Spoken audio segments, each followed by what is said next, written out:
Dubai दौरा से दिल्ली लौटे मुख्यमंत्री पुष्कर सिंह धामी, कहा अब तक 54,000 करोड़ के हुए एमओयू, स्थानीय लोगों को मिल पाएगा रोजगार। राजस्थान चुनाव में प्रचार में जाएंगे उत्तराखंड कांग्रेस के नेता। एआईसीसी ने 10 नेताओं को बनाया पर्यवेक्षक, कार्यकर्ताओं के साथ प्रत्याशियों को चुनाव जिताने के लिए बनाएंगे रणनीति।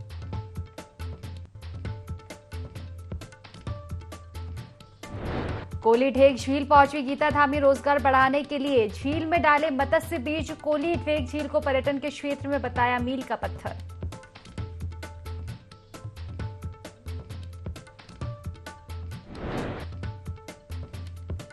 एसटीएफ ने फर्जी दस्तावेज बनाने वाले गिरोह का किया पर्दाफाश। जम्मू कश्मीर पुलिस के साथ एक ज्वाइंट ऑपरेशन चलाकर 2 आरोपियों को किया गिरफ्तार। एसएसपी एसटीएफ ने किया खुलासा।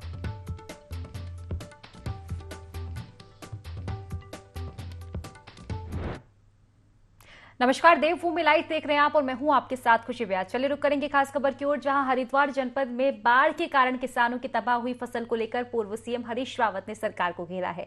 पूर्व सीएम हरीश रावत ने सरकार पर आरोप लगाया है कि सरकार किसानों के प्रति बिघा नष्ट हुई फसलों का जो मुआवजा 1100 रुपए दे रही है, यह राशि काफी कम है। इससे किसानों का अपमान हो रहा है। सरकार को प्रभावित किसानों को प्रति बिघा मुआवजा राशि 10,000 रुपए देना चाहिए। वहीं उन्होंने किसानों को फसलों पर बैंकिंग ब्याज और बिजली पानी का बिल माफ किए जाने की भी मांग उठाई है।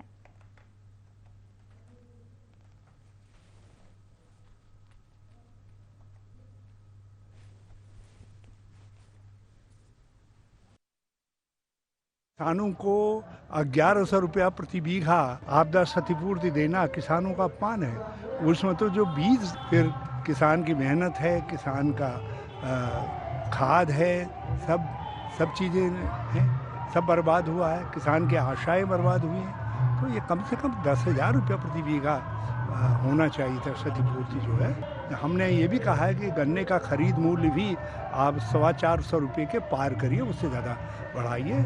और एक फसल चक्र का जो है, जो ब्याज है किसानों के ऊपर बैंकों का, उसको माफ़ करिए। और जो है बिजली पानी का बिल माफ। खबर देहरादून से है, जहां एसटीएफ ने फर्जी दस्तावेज बनाने वाले गिरोह का पर्दाफाश किया है। दरअसल कुछ दिनों पहले जम्मू कश्मीर पुलिस ने रामबन जिले में 34 किलोग्राम हेरोइन के साथ एक नार्को आतंकी मॉड्यूल का भंडाफोड़ किया था। पुलिस पूछताछ में सामने आया कि बरामद की गई कोकीन सीमा पर पार से ले जा रही थी। पकड़े गए तस्करों ने चेकिंग से बचने के लिए फर्जी कागजात और फर्जी नंबर प्लेटों का इस्तेमाल किया था। फर्जी दस्तावेज बनाने वाले गिरोह के तार उत्तराखंड से जुड़े थे। पुलिस ने 2 आरोपियों को उधम सिंह नगर से फिलहाल गिरफ्तार कर लिया है।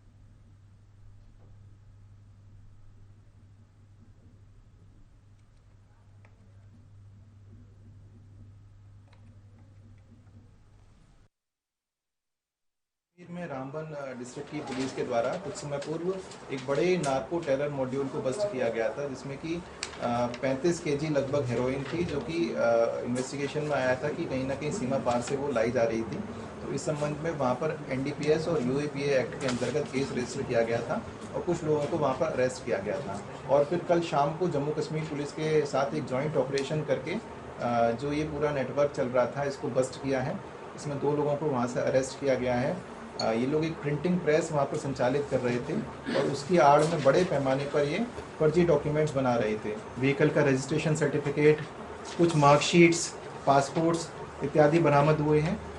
उनके जो भी इंस्ट्रूमेंट्स थे, जो भी कंप्यूटर सिस्टम थे, प्रिंटर इत्यादि को सीज कर लिया गया है।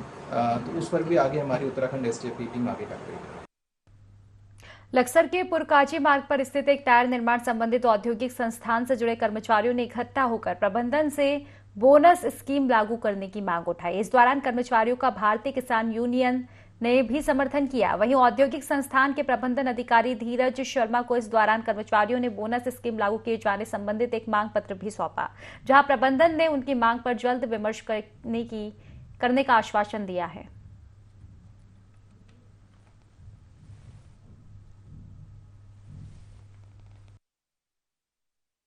हमारी जेके टायर से कुछ डिमांड थी जो बोनस को लेकर थी, वो मानने को प्रबंधन तैयार नहीं था। इसलिए हमने भारतीय किसान यूनियन के जो पदाधिकारी हैं उनका सहारा लिया और उनको बोला कि हमारी मदद करें इसमें, और इन्होंने यहाँ पर आकर हमारी मदद का आश्वासन दिया। हम इनका बहुत बहुत धन्यवाद करते हैं, भारतीय किसान यूनियन तोमर का मैं दिल की गहराइयों से धन्यवाद करता हूँ। बागेश्वर में खड़िया खनन का काम नए प्रशासनिक आदेशों के साथ 15 अक्टूबर से खोल दिया गया है। मीडिया से बातचीत में जिलाधिकारी बागेश्वर अनुराधा पाल का कहना है कि खनन प्रभावित क्षेत्रों में हो रही जनधन और सरकारी संपत्तियों की हानि की जिम्मेदारी खड़िया खनन मालिकों की होगी। वहीं वृक्षारोपण पर विशेष फोकस दिया जा रहा है। बरसात से पहले खनन मालिकों को खनन प्रभावित क्षेत्र में पौधारोपण करने के आदेश भी दिए गए थे।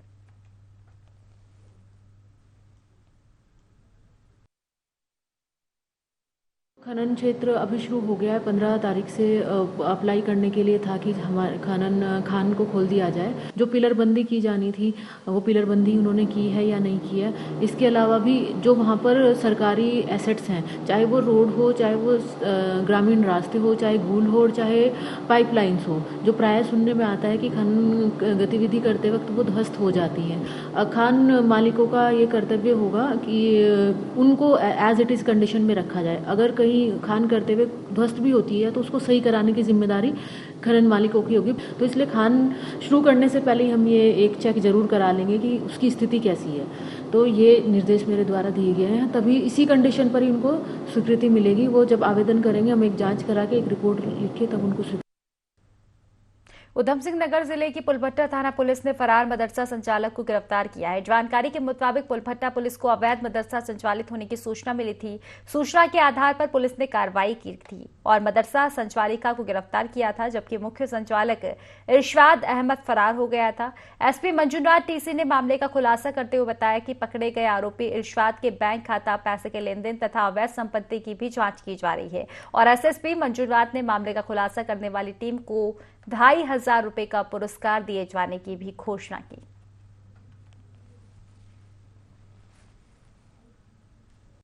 सिरोली कला में एक 4 बीघा जगह पड़ता है, वहां पर संपूर्ण रूप से अवैध मदरसा का संचालन हो रहा था। ये जानकारी जैसे में आ गई, हमारे संयुक्त टीम जिसमें नॉट ओनली पुलिस के अलावा AHTU, हमारा जनपद की AHTU टीम और आपका DPO प्रोग्राम अधिकारी, अल्पसंख्यक विभाग और CWC सभी ने जाके निरीक्षण करा। हैरतन चीजें पाए गए हैं। 4 साल से लेकर 16 साल की उम्र की बच्चियों को रखा गया है एक बिल्डिंग में, आवासीय परिसर में। विभिन्न प्रकार की घरेलू काम, हिंसा किया जा रहा था, उनके ऊपर नौकरियां करा जा रहा था। तत्काल मेरे द्वारा निर्देश दिया गया था कि पूरी टीम के जॉइंट फर्द के आधार पर मानव तस्करी से सहित विभिन्न धाराओं के मुकदमा ऑलरेडी पंजीकृत किया गया था। मौके पे ही उसकी जो वाइफ जो मिली थी उसको अरेस्ट कर लिया गया था। आज पुनः 3 दिन बाद बेहतरीन काम करते हुए जो फरार अभियुक्ता, जो मेन अक्यूज्ड है, इरशाद है, मूल रूप से इरशाद जो मूल रूप से पीलीभीत का रहने वाला है, उसको पुलिस ने गिरफ्तार कर लिया है। प्रदेश में निवेश को बढ़ावा देने के उद्देश्य से उत्तराखंड के मुख्यमंत्री पुष्कर सिंह धामी दुबई में रहे। इस दौरान मुख्यमंत्री ने दुबई में करोड़ों के निवेश को लेकर करार किया। यह करार पर्यटन, शिक्षा, इंफ्रास्ट्रक्चर, रियल एस्टेट से जुड़े समूह के साथ किया गया, लेकिन कांग्रेस पार्टी ने धामी सरकार के दुबई दौरे पर भी सवाल उठाए हैं। कांग्रेस का कहना है कि यदि उत्तराखंड को नीलाम किए बिना मुख्यमंत्री प्रदेश में इन्वेस्टमेंट ले आते हैं तो निश्चित तौर पर मुख्यमंत्री का स्वागत होना चाहिए। कांग्रेस पार्टी के वरिष्ठ उपाध्यक्ष सूर्यकांत धस्माना का कहना है कि पूर्व की त्रिवेंद्र सरकार के समय पीएम मोदी भी इन्वेस्टर समिट के लिए आए थे। उस समय राज्य सरकार ने 2 लाख करोड़ के MOU साइन होने के बड़े बड़े दावे किए थे। उन्होंने कहा था कि निवेश आने से राज्य में पलायन रुकेगा, लेकिन ऐसा कुछ नहीं हुआ।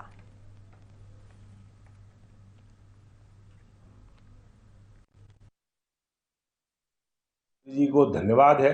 मुख्यमंत्री जी को हम उनका अभिनंदन करेंगे अगर वो वास्तविक तौर पर यहाँ पर निवेश ले आए, बिना उत्तराखंड को नीलाम किए, बिना उत्तराखंड को बेचे।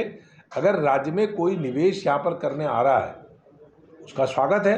अब वो धामी जी लाएं तो हमें क्या उसमें ऐतराज़ है, लेकिन भैया ये ठीक पार्लियामेंट के चुनाव से पहले त्रिवेंद्र सिंह रावत 2 लाख करोड़ रुपए का इन्वेस्टमेंट लेने के मैं ले आया हूँ, MOU कर लिए हैं, ऐसा ऐलान किया था। तो पहला सवाल तो ये है कि सरकार ये कहे कि 2 लाख करोड़ के जो, या तो हमें बताएं, सफ़ेद अपना वाइट पेपर जारी करें कि भाई हमने ये करार किए थे, इतना इन्वेस्टमेंट आ गया। और अगर इन्वेस्टमेंट नहीं आया तो धामी जी कहें कि वो सारे हमने रद्दी की टोकरी में डाल दिए, अब असली MOU कर रहे हैं और ये इतने समय में ये निवेश आ जाएगा।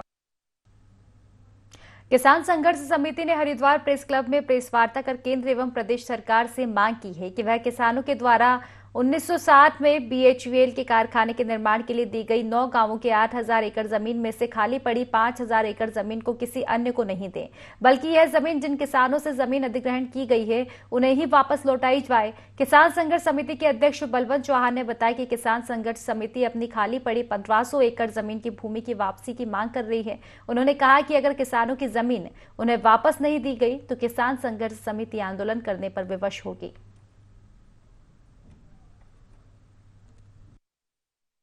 अब आन का हमने फिर उसमें हुंकार भरी और अब फिर उसी स्टेज पर पहुंच जाएंगे। जब पहली स्टेज पर थे हमने देहरादून तक, दिल्ली तक हला रखा था और वही प्रक्रिया हम फिर चला देंगे। इतना हमारा हक नहीं मिलेगा, इतना आंदोलन बराबर डटे रहेंगे। सरकार भी मान रही है इस बात को कि 4,457 एकड़ जमीन खाली पड़ी।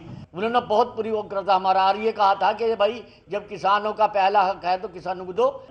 अब हम मतलब अब इसमें अपना आंदोलन करेंगे, या धरना देना पड़े, प्रदर्शन करना पड़े, पूरा करेंगे। नहीं, अभी तारीख निश्चय नहीं हमने की, तारीख जिससे करके पूरा फिर आप लोगों की सूचना होगी, सबको सूचना देकर उस तरीके से आंदोलन करेंगे। ऐसे थोड़ा ही अच्छा अपने हक के लिए लड़ रहे हैं, हम कोई जवाब नहीं है भाई हम खाली वैसे ही लड़।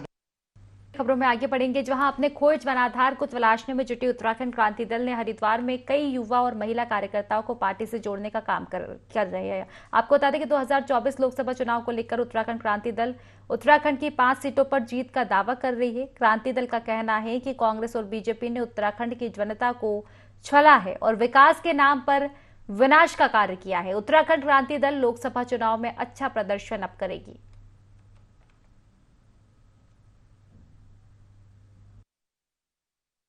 पार्टियों ने हमारे उत्तराखंड का जो विकास तो नहीं हुआ पर विनाश हुआ है, लेकिन जो है अब की बार यूकेडी ने कमर कस ली है। इसीलिए हमारे यूकेडी में जो है युवा मातृशक्ति बड़े जोरों शोरों से हमारे यूकेडी में सदस्यता ग्रहण कर रहे हैं।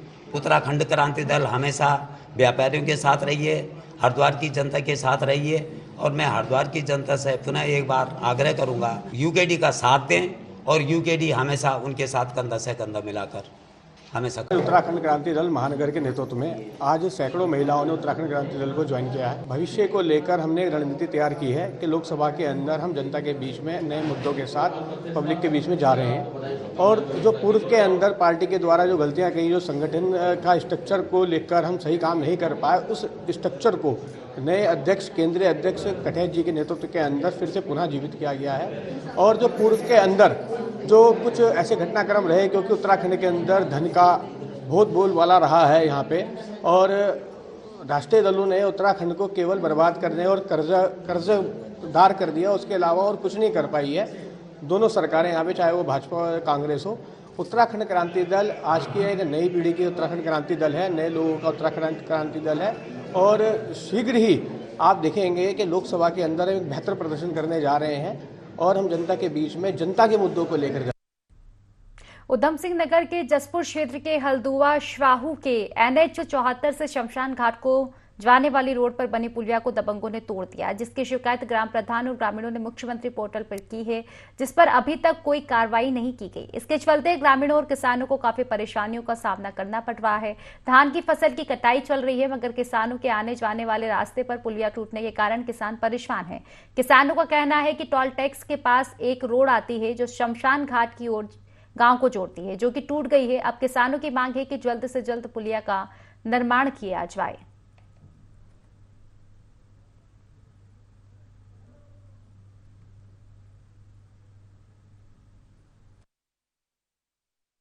लाख का नुकसान हो गया इसमें। ये रास्ता ही बंद है हमारा, यही बंद है, माल हमारा खराब हो गया बगीचे में। क्या करें हम, कहाँ से दें मालिक को पैसा और कहाँ से अपना पेट भरें। नहीं, हमने तो नहीं करी होगी तो ये क्षेत्र वालों ने करी होगी, मगर सुनवाई तो होना रही। तो हमारा रास्ता सही होना चाहिए, ये रास्ता सही हो जाएगा तो हमारा माल भी टाइम पे पहुंचेगा। हमें हल्दुआ साहू की जो पुलिया के बारे में सीएम हेल्पलाइन में एक शिकायत की गई थी। शिकायत के संबंध में ग्राम प्रधान मैंने हल्दुआ साहू को फ़ोन किया तो उन्होंने हल्दुआ साहू वाले प्रधान ने बताया कि पुलिया टोल टैक्स वालों ने तोड़ी, और जबकि मैंने अपने उच्च अधिकारियों को लिख के दे दिया, वहां से जो दिशा निर्देश मिलेंगे वो वैसे ही आज। सीएम धामी यूएई के दौरे से भारत वापस लौट आए हैं। सीएम दिल्ली पहुंचे तो पत्रकारों से उनसे सवाल किए। सीएम ने कहा कि उनका ये दौरा काफी सफल रहा।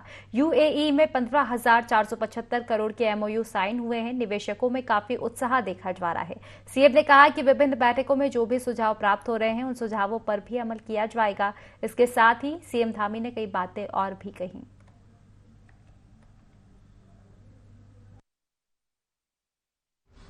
ग्लोबल इन्वेस्टर समिट जो हमने करने का और इसका सम्मेलन देहरादून में आयोजित करने का काम आगे बढ़ाया है, उसके तहत पहले हम लोग लंदन में और लंदन, बर्मिंघम और दिल्ली में और अभी दुबई और अबू धाबी में पिछले 3 दिनों से लगातार विभिन्न निवेशक समूह से मिले हैं। बहुत सारे निवेशकों से हमारे करार भी हुए हैं और बहुत से बात भी हुई है। लोगों के अंदर एक मन में आकर्षण भी है, उनकी चाहत भी है कि उत्तराखंड में अपना उद्योग और निवेश करना चाहते हैं, और हजारों करोड़ के निवेश हमको इस यात्रा में भी उनके साथ करार के रूप में प्राप्त हुए हैं कि हम जब तक हमारा ये सम्मेलन आयोजित होगा 8 और 9 दिसंबर को, उससे पहले जो करार हैं उन सभी को धरातल पर उतारें। जितने निवेशकों के द्वारा हमारे साथ करार हुए हैं और प्रस्ताव आए हैं, उन सभी का हम आकलन करने के बाद आगे बढ़ेंगे कि उत्तराखंड राज्य के लिए कौन से उपयोगी हैं, कौन से लॉन्ग टर्म में फ़ायदेमंद हो सकते हैं। विधायक विनोद चमोली ने गंभीर सवाल उठाया है। उन्होंने कहा कि दानियों के डांडा मसूरी विधानसभा में एक निजी होटल स्वामी को फायदा पहुंचाने के लिए नगर निगम और सरकार के बीच में करार हुआ है, उसकी जांच की जानी चाहिए। इसमें वन भूमि इस्तेमाल का भी मामला सामने आया है। उन्होंने कहा कि किसी को व्यक्तिगत लाभ पहुंचवाने के लिए जनता का इतना पैसा ब्याज नहीं किया जा सकता। बता दें कि नगर निगम और पीडब्ल्यूडी के बीच में करार हुआ है, जहां एक होटल तक सड़क पहुंचाई जा रही है। उधर इस एमओयू को लेकर नगर निगम भी पल्ला झाड़ रहा है, जबकि ग्रामीण उस जगह को अपनी बता रहे हैं।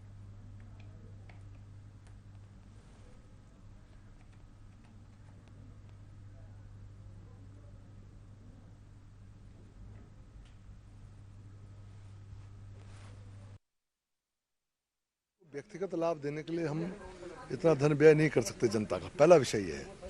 दूसरा, उसमें कुछ फॉरेस्ट भूमि की भी चर्चा लोगों ने की है। तो फॉरेस्ट भूमि में तो जहाँ जनता रहती है वहाँ हम सुविधाएं नहीं दे पा रहे हैं ठीक प्रकार से। तो एक होटल व्यवसायी के लिए एक सुविधा कैसे जुटाई जा सकती है? तो कुल मिला के पूरा प्रकरण है अपने आप में, और इसको ये जांच का विषय बनेगा और बनना भी चाहिए। इसको ये सरकार और नगर निगम के बीच में क्या हुआ है और क्यों हुआ है और कैसे हुआ है, इस पर जांच तो चाहिए। तो विधायक विनोद चमोली ने गंभीर आरोप लगाए हैं और व्यक्तिगत लाभ पहुंचाने की उन्होंने बात कही। निजी होटल को फायदा पहुंचाने के तमाम आरोप जो है उन्होंने लगाए हैं।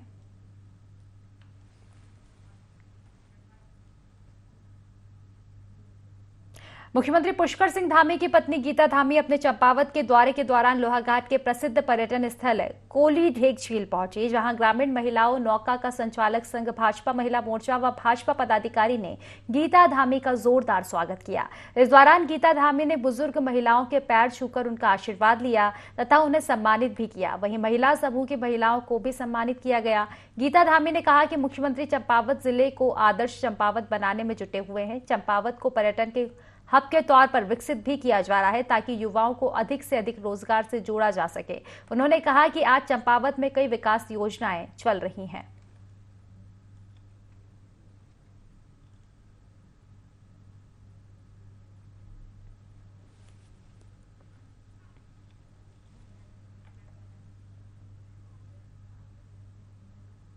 मुख्यमंत्री पुष्कर सिंह धामी 3 दिवसीय दुबई दौरे के बाद दिल्ली अब पहुंच चुके हैं। दुबई में 15,475 करोड़ का एमओयू उन्होंने साइन किया। अभी तक आपको बता दें कि 50,000 से अधिक का एमओयू सीएम साइन कर चुके हैं। इस दौरे को सीएम धामी का सफल दौरा माना जा रहा है। भाजपा प्रदेश प्रवक्ता वीरेंद्र बिष्ट ने कहा कि उत्तराखंड में दिसंबर महीने में ग्लोबल इन्वेस्टर समिट हो रहा है, जो महत्वपूर्ण और ऐतिहासिक रहने वाला है। राज्य में अधिक निवेश हो सके, इसके लिए मुख्यमंत्री पुष्कर सिंह धामी प्रयास कर चुके हैं। सीएम के इस प्रयास पर उत्तराखंड वासियों ने मुख्यमंत्री पुष्कर सिंह धामी का धन्यवाद दिया है।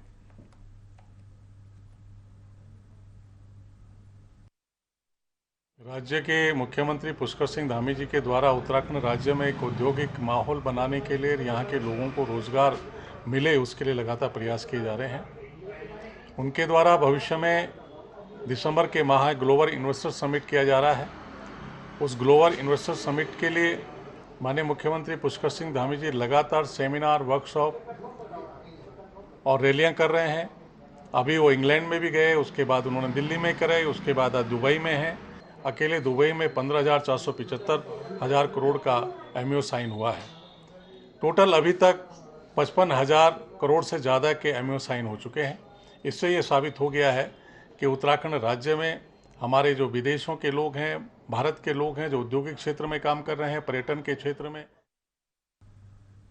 हरिद्वार जनपद में एक दिन पहले आई तेज आंधी और बारिश से किसानों की फसलों को काफी नुकसान हुआ है। तेज आंधी और बारिश से खेतों में तैयार खड़ी धान और गन्ने की फसल गिर गई है। लिहाजा अभी कुछ दिन पहले आई बाढ़ से हुए नुकसान की ठीक से भरपाई नहीं हो पाई थी। अब फिर से किसानों को बड़ा नुकसान हो गया है। वहीं हरिद्वार के जिलाधिकारी धीराज सिंह ने खराब हुई फसलों के सर्वे के लिए टीमें गठित कर दी है। जिलाधिकारी ने जनपद के सभी एसडीएम को निर्देशित किया है ताकि कृषि विभाग और राजस्व विभाग खराब हुई फसलों का आकलन कर पीड़ित किसानों को मुआवजा बांट सके।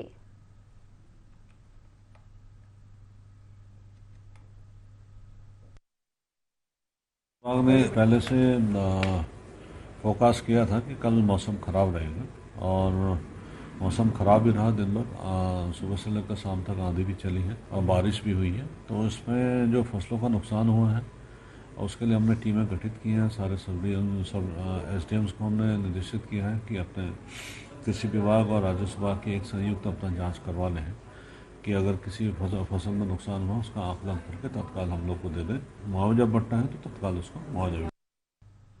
हरिद्वार में भाजपा सरकार की लाभार्थी महिलाओं ने प्रधानमंत्री नरेंद्र मोदी को धन्यवाद दिया है। मुस्लिम महिलाओं ने जिलाधिकारी हरिद्वार के माध्यम से प्रधानमंत्री को शुक्रिया मोदी जी के नाम से पत्र प्रेषित किया। कार्यक्रम में शुक्रिया मोदी जी अभियान की राष्ट्रीय प्रभारी एवं राष्ट्रीय नीति एवं शोध प्रभारी डॉक्टर जफरीन महजबीन शामिल हुई, जिन्होंने बताया कि मोदी सरकार ने 3 तलाक, बिना महरम के हज, महिलाओं को 33% आरक्षण समेत कई सारी सौगातें दी है। भाजपा सरकार मुस्लिमों की सच्ची हितैषी है, इसलिए शुक्रिया मोदी जी अभियान के माध्यम से पीएम मोदी को धन्यवाद दे रहे हैं।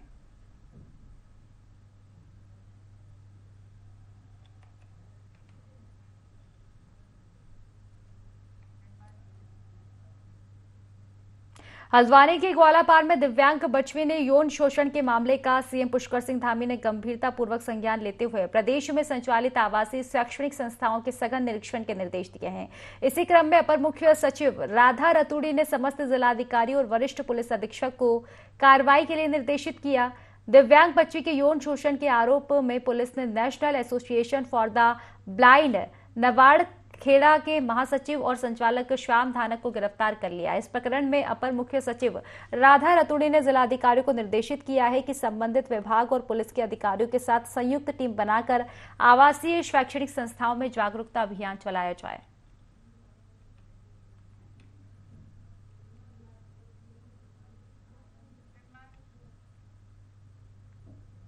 तो फिलहाल की खास खबरों में बस इतना ही। आप बने रहिए IND24 के साथ। नमस्कार।